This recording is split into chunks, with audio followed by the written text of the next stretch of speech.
ഡൽഹി ജന്തർ മന്ദറിൽ നടന്ന CJP സമരത്തിൽ പങ്കെടുത്ത വിദ്യാർത്ഥികളെ അപമാനിച്ചുകൊണ്ട് TG മോഹൻദാസിന്റെ ഒരു പരാമർശം വന്നു. ഇതിനെതിരെ വലിയ വിമർശനം ഇപ്പോൾ ഉയരുന്നുണ്ട്. അതായത് പുള്ളിയുടെ പരാമർശം ഇങ്ങനെയായിരുന്നു, അതായത് പ്രതിഷേധിക്കുന്ന വിദ്യാർത്ഥികളെ വെടിവെച്ച് കൊല്ലണമെന്ന്. പുള്ളിയായിരുന്നെങ്കിൽ വെടിവെച്ച് കൊല്ലുമായിരുന്നെന്നും സമരത്തിനെത്തിയ സ്ത്രീകളും പെൺകുട്ടികളും ബലാത്സംഗം ഇഷ്ടപ്പെടുന്നവരാണെന്നുമാണ് മോഹൻദാസ് പറഞ്ഞത്. ഇതിന് വലിയ രീതിയിൽ വിമർശനം വരുന്നുണ്ട്, പ്രതിഷേധം ശക്തമാകുന്നുണ്ട്. ഈ രീതിയിൽ കാര്യങ്ങൾ മുന്നോട്ട് പോവാണ്. പറഞ്ഞത് അങ്ങേയറ്റത്തെ നെറികേടാണ് എന്നുള്ളത് നമ്മൾ സമ്മതിക്കണം. ഇതിൽ സത്യത്തിൽ TG മോഹൻദാസ് എന്ന് പറഞ്ഞാൽ എനിക്ക് തോന്നുന്നു ഇവരുടെ സൈദ്ധാന്തികൻ, RSS സൈദ്ധാന്തികൻ എന്നുള്ള നിലയിലാണ് TG മോഹൻദാസിനെ അറിയപ്പെടുന്നത്.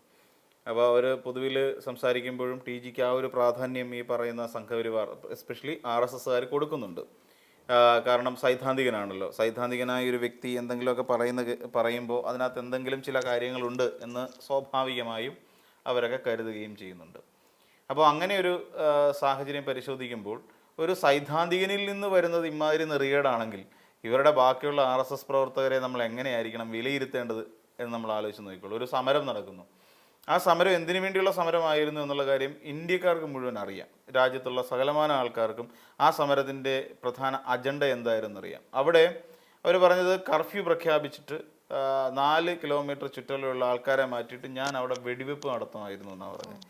എൻ്റെ സത്യം പറഞ്ഞാൽ ശാരീരികമായി പറയില്ലെങ്കിൽ എൻ്റെ പൊന്നു TG നിങ്ങൾക്ക് പുള്ളിക്കൊന്നും എഴുന്നേറ്റിരിക്കാനുള്ള ആവതില്ലെന്ന് എനിക്ക് തോന്നുന്നു. TGക്ക് ഈ പറയുന്ന പിന്നെ RSS ഇപ്പോൾ അമളി മനസ്സിലാക്കിക്കൊണ്ട് RSS പുള്ളിയെ തള്ളിക്കളഞ്ഞു. ഭാരതീയ വിചാര കേന്ദ്രത്തിൻ്റെ എങ്ങാണ്ട് പ്രവർത്തകനായിരുന്നു അദ്ദേഹം.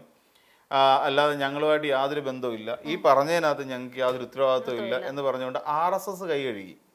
പക്ഷേ TGയെ പോലെ ഒരു നേതാവ്, TG പലപ്പോഴും ഇത്തരത്തിലുള്ള വിടുവായത്തം പറയുന്ന ഒരാളാണ്. TG സൈദ്ധാന്തികനാണ്, വൈജ്ഞാനികനാണ്, അറിവുള്ള ആളാണ്, കാര്യമെല്ലാം ശരിയാണ്. പക്ഷേ ഇമ്മാതിരി വിവരക്കേടുകൾ പല സമയങ്ങളിലായി ഒരു പക്ഷേ പ്രായത്തിൻ്റെ പ്രശ്നമായിരിക്കാം, പ്രായം കുറെ എത്തിക്കഴിഞ്ഞപ്പോൾ ഉണ്ടായ ഒരു പ്രശ്നമായിരിക്കും. ഈ പറയുന്ന പോലെ അവിടെ ഒരു കൂട്ടബലാത്സംഗം നടന്നാൽ പോലും ആരും ചോദിക്കാൻ വരില്ല എന്ന് പറയുമ്പോൾ എൻ്റെ പൊന്ന് TG എന്താണ് ഇതിനെക്കുറിച്ച് മനസ്സിലാക്കി വെച്ചിരിക്കുന്നതാണ് പിടികിട്ടാത്തത്. രാഷ്ട്രീയ വൈരാഗ്യമാകാം, രാഷ്ട്രീയമായി ചർച്ചകളാവാം, രാഷ്ട്രീയമായി പിന്നെ പരസ്പരം കടന്നാക്രമിക്കലും ഒക്കെ രാഷ്ട്രീയത്തിൽ പൊതുവെ സംഭവിക്കാറുണ്ട് എന്നുള്ളതാണ്. പക്ഷേ സാംസ്കാരിക അധപ്പതനം എന്ന് തന്നെ അതിനെ വിശേഷിപ്പിക്കേണ്ടി വരും. TG ശരിക്കും പ്രൊഫസർ TG മോഹൻദാസ് എന്നാണ്. അപ്പോൾ TG ശരിക്കും അങ്ങ് തരം താണു എന്ന് പറയാനാണ് എനിക്ക് തോന്നുന്നത്. കാരണം ഇങ്ങനെയാണോ കുട്ടികളെക്കുറിച്ച് കരുതുന്നത്? നമ്മുടെ നാട്ടിൽ അവരവരുടെ അവകാശങ്ങൾക്ക് വേണ്ടി പോരാടാൻ വേണ്ടി വന്നിരിക്കുന്ന ഒരു കൂട്ടം ആളുകളാണ് നമ്മുടെ അവിടെ എത്തിയിരിക്കുന്ന കുട്ടികൾ. അപ്പോൾ അവരെക്കുറിച്ച് ഇങ്ങനെയാണോ ഒരു അത്യാവശ്യം വിവരമുള്ള, ഇപ്പോൾ അവിടെ വിവരം എന്നുള്ളത് ഞാനങ്ങ് വെട്ടിമാറ്റി, പ്രായോഗിക ജ്ഞാനം എന്ന് പറയുന്നൊരു സാധനം ഉണ്ടല്ലോ. അതായത് ഒരു പ്രായം കൊണ്ട് നേടിയെടുക്കുന്ന എങ്ങനെ ചെയ്യണം എന്നുള്ളതിനെക്കുറിച്ചുള്ള ഒരു അറിവിനെയാണ് പ്രായോഗിക പരിജ്ഞാനം എന്ന് പറയുന്നത്. ചെയ്ത് ശീലിച്ചിട്ടുള്ള ഒരറിവ്. അങ്ങനെ കിട്ടിയ പ്രായോഗിക പരിജ്ഞാനമുള്ള, പ്രായാധിക്യമുള്ള ഒരു വ്യക്തി, ഇപ്പോൾ എന്ന് വെച്ചാൽ നല്ല പരിപക്വമായി നിൽക്കുന്ന ഒരു വ്യക്തി ഇങ്ങനെ പറയാൻ പാടുണ്ടോ? അവിടെ പങ്കെടുക്കുന്നത് ഇദ്ദേഹത്തിൻ്റെ കൊച്ചുമക്കളുടെ പ്രായമുള്ള പെൺകുട്ടികളും ആൺകുട്ടികളുമാണ്. അങ്ങനെയുള്ള കുട്ടികളെ നോക്കിപ്പോലും ഇത്രയും അപഹസിക്കുന്ന തരത്തിൽ ഇത്രയും മോശപ്പെട്ട, പിന്നെ ഭയങ്കര വൃത്തികേടല്ലേ പറയുന്നത്. അവിടെ വരുന്നവരെല്ലാം പിന്നെ അവിടെ കൂട്ടബലാത്സംഗം നടന്നാൽ പോലും ആരും ചോദിക്കില്ല. കാരണം എന്താ, അത് എല്ലാവരും ബലാത്സംഗം ഇഷ്ടപ്പെടുന്ന കുട്ടികളാണ് അവിടെ വരുന്നത്. എന്തൊരു നാണം കെട്ട, നെറികെട്ട, നാറിയ പരാമർശമാണ് നടത്തിയെന്ന് ആലോചിച്ചു. അതുകൊണ്ട് തന്നെയാണ് RSSും സംഘപരിവാർ സംഘടനകൾ കൂടുതലും അദ്ദേഹത്തെ തള്ളിക്കളയുന്നത്. ഇതേയാൾ ഞങ്ങളുടെ ആരുമല്ല, ഇയാൾ പറഞ്ഞതിന് യോജിക്കാൻ കഴിയില്ല. സത്യമല്ലേ? ആർക്ക് യോജിക്കാൻ കഴിയും? മനുഷ്യനായി പിറന്ന ആർക്കെങ്കിലും ഒരാൾക്ക് യോജിക്കാൻ കഴിയും? ഞാൻ അവിടെ വെടിവെപ്പ് നടത്തുമായിരുന്നു TG പറയുന്നത്. എന്നിട്ട് വെടിവെച്ചിട്ട് അംഗഭംഗം വന്നവരുടെയും, അതായത് ജാലിയൻ വാലാബാഗ് സ്റ്റൈലിലുള്ള വെടിവെപ്പ്, അങ്ങനെ അംഗഭംഗം വന്നവരെയും അതോടൊപ്പം തന്നെ മരിച്ചവരുടെയും മൃതദേഹങ്ങൾ പെറുക്കിക്കൊണ്ടുപോകും.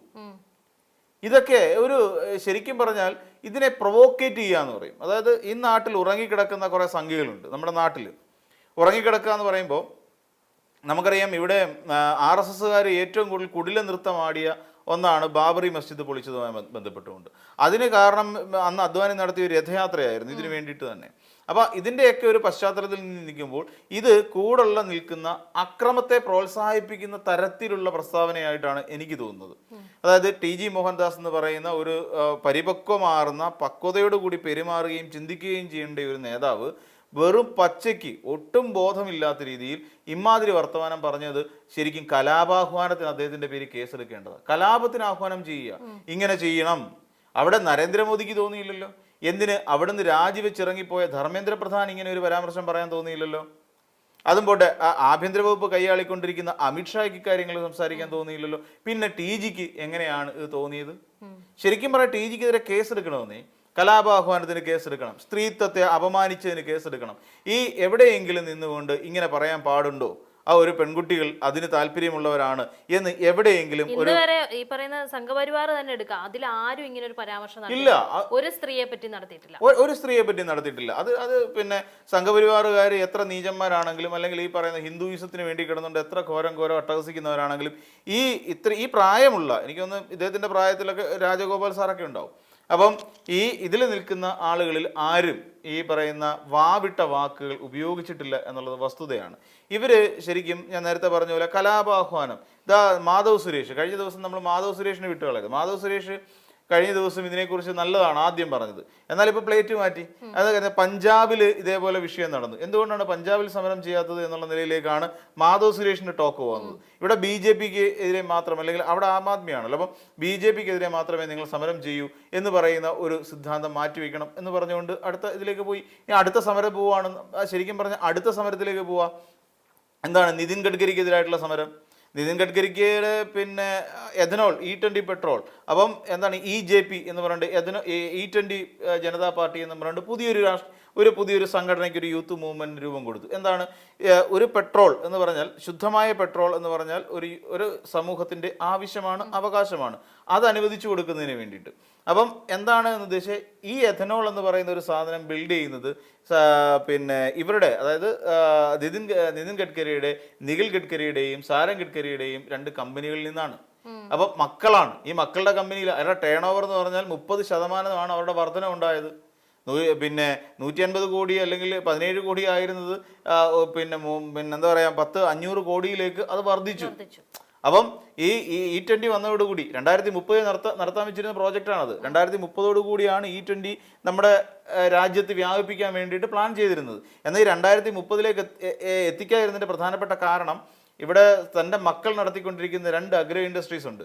ഈ 2 അഗ്രോ ഇൻഡസ്ട്രീസും പൊളിഞ്ഞു. അവർക്ക് വലിയ ടേൺ ഓവർ ഇല്ല. ഞാൻ പറഞ്ഞില്ലേ, വളരെ തുച്ഛമായ ഇതാണ്. അപ്പോൾ അതിനെ വളർത്തണം. അപ്പോൾ അവർ എഥനോൾ ചെയ്യുന്നു. അപ്പോൾ എഥനോൾ മിക്സിംഗ് ബ്ലെൻഡിങ് എന്ന് പറയും. എഥനോൾ ബ്ലെൻഡ് ചെയ്യാൻ വേണ്ടിയിട്ട് തീരുമാനം എടുക്കുന്നു. 2030 ചെയ്യേണ്ട പരിപാടി എത്ര നേരത്തെ ചെയ്തു എന്നാലോചിച്ച് നോക്കൂ. ഇത് മൂലം ഇതിന്റെ കഷ്ടതകൾ അനുഭവിക്കേണ്ടി വരുന്ന ആരെന്നറിയോ? ഈ E20 കോമ്പാക്റ്റബിൾ അല്ലാത്ത വാഹനങ്ങളുണ്ട്. അതായത് സാധാരണ ആൾക്കാർ ഉപയോഗിച്ചുകൊണ്ടിരിക്കുന്ന പഴയ വാഹനങ്ങൾ, എനിക്ക് തോന്നുന്നു BS3, BS4, BS5, BS6 ശേഷമുള്ള BS6 സെക്കൻഡ് ജനറേഷൻ ആണെന്ന് തോന്നുന്നു ഈ കോമ്പാക്റ്റബിലിറ്റി വന്നത്. അപ്പോൾ അതുവരെയുള്ള പെട്രോൾ വാഹനങ്ങൾക്കെല്ലാം കേടാണ്. അതിനെല്ലാത്തിനും കാർബറേറ്റർ അടിച്ചു പോകും. കാര്യം ഈ എഥനോളിന് അലൂമിനിയമായിട്ട് കണക്ട് ചെയ്തുകൊണ്ട് അലൂമിനിയത്തെ നശിപ്പിക്കാനുള്ള ഒരു ശേഷി, അതിന് കംപ്ലൈൻറ്റ് വരുത്താനുള്ള ഒരു ശേഷി എഥനോളിനുണ്ട്. തന്നെ എഥനോളിൻ്റെ ഒരു കുഴപ്പമെന്ന് വെച്ചാൽ, എഥനോളിൽ അന്തരീക്ഷത്തിൽ നിന്നും ഈർപ്പം വലിച്ചെടുത്ത് വെള്ളം അതിനകത്ത് നിലനിർത്തും. വെള്ളം സ്വാഭാവികമായിട്ടും വാഹനങ്ങളുടെ കാർബറേറ്റർ അടക്കമുള്ള ഇരുമ്പും അകത്തുള്ള ടാങ്കുകളടക്കമുള്ള എല്ലാത്തിനും കംപ്ലൈൻറ്റ് ഉണ്ടാക്കുന്ന ഒരു സാധനമാണ്. സ്വാഭാവികമായിട്ടും അത് കംപ്ലൈൻറ്റിലേക്ക് പോകും. അപ്പോൾ വാഹനങ്ങൾക്ക് കേടുപാടുകൾ ഉണ്ടാവും, സർവീസ് ചെയ്യേണ്ടി വരും. അതിനനുസരിച്ചുള്ള കോമ്പാക്റ്റബിൾ ആയിട്ടുള്ള സാധനങ്ങൾ നമ്മൾ അന്വേഷിച്ച് പോകേണ്ടി വരും. ഇതൊക്കെ പ്രതിസന്ധിയിലേക്ക് പോകും. അപ്പോൾ ഇതൊക്കെ സാധാരണക്കാരൻ അനുഭവിക്കുന്നത്. അപ്പോൾ ശുദ്ധമായ നല്ല പെട്രോൾ അടിച്ച് വാഹനം ഓടിക്കുക എന്ന് പറഞ്ഞാൽ ഏതൊരു സാധാരണക്കാരൻ്റെ അവകാശമാണെന്നിരിക്കെ ഇവിടെ കാണിക്കുന്ന നെറികേടാണ്. ഇവിടെ കാണിച്ചുകൊണ്ടിരിക്കുന്ന നെറികേടാണ്. ഈ എഥനോൾ ആർക്ക് വേണ്ടി? സ്വന്തം മക്കൾക്ക് വേണ്ടിയിട്ട്. അതിന്റെ ഷെയർ വെറും 17 രൂപ കിടന്ന ഷെയറൊക്കെ ഇന്ന് 3000 രൂപയിലാണ് കച്ചവടം നടന്നുകൊണ്ടിരിക്കുന്നത്. അപ്പൊ എത്രത്തോളം വലിപ്പമുണ്ടായി ആ കമ്പനിക്ക് എന്നുള്ളത് ആലോചിച്ച് നോക്കിക്കോളൂ. അപ്പം ഇത് ഇവരുടെ 2 പേരുടെയും കുടുംബ കമ്പനി വളർത്താൻ വേണ്ടിയിട്ട് നിതിൻ ഗഡ്കരി ഉണ്ടാക്കി വെച്ചു. അതുകൊണ്ടാണ് ഇവർ ഈ സമരത്തിന് പോകുന്നത്. ഇനി നാളെ TG ഇതിനെക്കുറിച്ച് ഇങ്ങനെ പറയുമോ?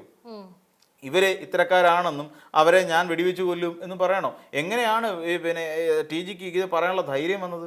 വെടിവെച്ച് കൊല്ലും എങ്ങനെയാണോ പറയേണ്ടത്? സാധാരണഗതിയിലൊക്കെ സംസാരിക്കുക, എന്തിനാ തല്ലുവിടാ കൊല്ലുവിടാ എന്നൊക്കെ പറയാം. പക്ഷേ ഈ രീതിയിൽ എനിക്കാണ് അവകാശം കിട്ടിയിരുന്നെങ്കിൽ, എനിക്കാണ് റൈറ്റ് കിട്ടിയിരുന്നെങ്കിൽ ഞാൻ അവിടെ എന്ത് ചെയ്യുമായിരുന്നു?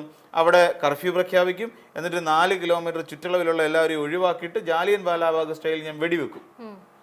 വെടിവെച്ചിട്ട് അവിടെ നിന്ന് എല്ലാവരും ഓടിച്ചു വിടും. ഓടിച്ചോടും. എന്നിട്ട് ഇവർ മൃതദേഹങ്ങൾ എവിടെയെങ്കിലും വാരിക്കുട്ടിയിടും. ഇതൊക്കെ പറയുന്നത് എത്ര ക്രൂരമായ രീതിയിലാണ് പറയുന്നത്. ഈ ടി ജിയെ സംബന്ധിച്ചിടത്തോളം ടി ജി ഒന്ന് മനസ്സിലാക്കേണ്ടത് അങ്ങയുടെ കൊച്ചുമക്കളുടെ പ്രായം മാത്രമേ ഉള്ളൂ ഇവർക്കൊക്കെ. അവരുടെ ന്യായമായ ആവശ്യത്തിന് വേണ്ടിയാണ് അവർ സമരം നടത്തുന്നത്. ഇപ്പൊ നമ്മൾ ആലോചിച്ച് നോക്കൂ, ഈ കഴിഞ്ഞ ദിവസം ഈ അതിൽ എനിക്ക് തോന്നുന്നത് മനം നൊന്നിട്ടാണ് കഴിഞ്ഞ ദിവസം ഇപ്പൊ ഒരു കുട്ടി മരിച്ചു ഇന്നലെ എങ്ങാണ്ട്. അപ്പം ഇതുമായി ബന്ധപ്പെട്ടുകൊണ്ട് 23 കുട്ടികളാണ് നമ്മുടെ രാജ്യത്ത് മരണപ്പെട്ടത്. 23 കുട്ടികൾ, ഒന്നും രണ്ടും അല്ല. കാര്യം ഈ ക്രമക്കേടുമായി ബന്ധപ്പെട്ടുണ്ട്. അവരുടെ ഈ കൊടുക്കാൻ പണമില്ല. അപ്പോൾ സ്വാഭാവികമായിട്ടും അവർക്ക് ഈ ക്രമക്കേട് ഉണ്ടാകുമ്പോൾ അവരെയാണ് അത് ബാധിക്കുന്നത്. ഇപ്പൊ ഈ കുട്ടി മരിച്ചുപോയ കുട്ടികളുടെ കുടുംബത്തിന്റെ അവസ്ഥയൊന്ന് ആലോചിച്ച് നോക്കിക്കോളൂ. അവർ 120 ചോദ്യമാണ് ഈ നീറ്റ് പരീക്ഷയ്ക്ക് വരുന്നത്. 120 ചോദ്യം. ഈ 120 ചോദ്യത്തിന് അവർ പരീക്ഷ എഴുതണമെങ്കിൽ എത്ര കാലം അവർ വർക്കൗട്ട് ചെയ്യേണ്ടി വരും, എത്ര കാലം അതിനുവേണ്ടി പ്രിപ്പയർ ചെയ്യേണ്ടി വരും.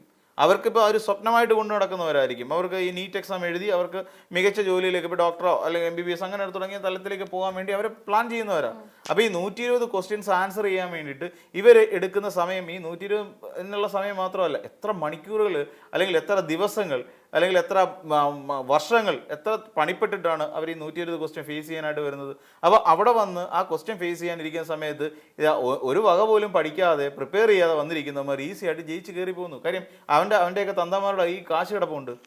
അത് കൊടുത്തുകൊണ്ട് ഈ നാട്ടിലെ ജനാധിപത്യത്തെ അടക്കം വിലയ്ക്ക് വാങ്ങാനുള്ള തൻ്റെ ഇടമുണ്ട്. ഇത് കാരണമാണ് ഇവിടെ അതിനെയാണ് TGയെ പോലുള്ള കോമാളികൾ എന്ന് ഞാൻ വിളിക്കും. ഇതിനെ ഇങ്ങനെ കൊണ്ടു നടക്കുന്നത്, ഈ രീതിയിൽ പരാമർശിക്കുന്നത് തെറ്റായ പ്രവണതയാണ്. ഇത് രാജ്യത്തിന്റെ നന്മയ്ക്ക് വേണ്ടിയിട്ടുള്ള പ്രസ്താവനയായിട്ടൊന്നും TGയുടെ ഈ പ്രസ്താവനയെ കാണാൻ കഴിയില്ല. ഇത് പച്ച കലാപാഹാനമാണ്, സ്ത്രീത്വത്തെ നിന്ദിക്കുന്ന ഒന്നാണ്, സ്ത്രീത്വത്തെ അങ്ങേയറ്റം നിന്ദിക്കുന്ന ഒന്നാണ്. സത്യം പറഞ്ഞാൽ TGക്കെതിരെ കേസെടുക്കാൻ നമ്മുടെ ആഭ്യന്തര വകുപ്പിന് തൻ്റെ ഇടം ഉണ്ടോ എന്ന് ചോദിക്കാനേ പറ്റുള്ളൂ.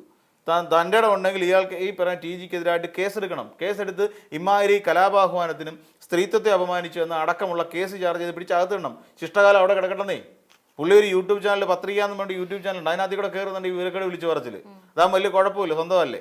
ഇതൊക്കെയാണ് പ്രശ്നം. അപ്പോൾ അതുകൊണ്ട് TG എന്ന് പറയുന്ന ഒരു മനുഷ്യനെ ഒരിക്കലും അവരുടെ സൈദ്ധാന്തിക ബുദ്ധിജീവി എന്ന് വിളിക്കത്തില്ല, ഏറ്റവും എരണം കെട്ട ബുദ്ധിജീവി എന്ന് വിളിക്കാനേ നമ്മളെ കൊണ്ട് പറ്റത്തുള്ളൂ.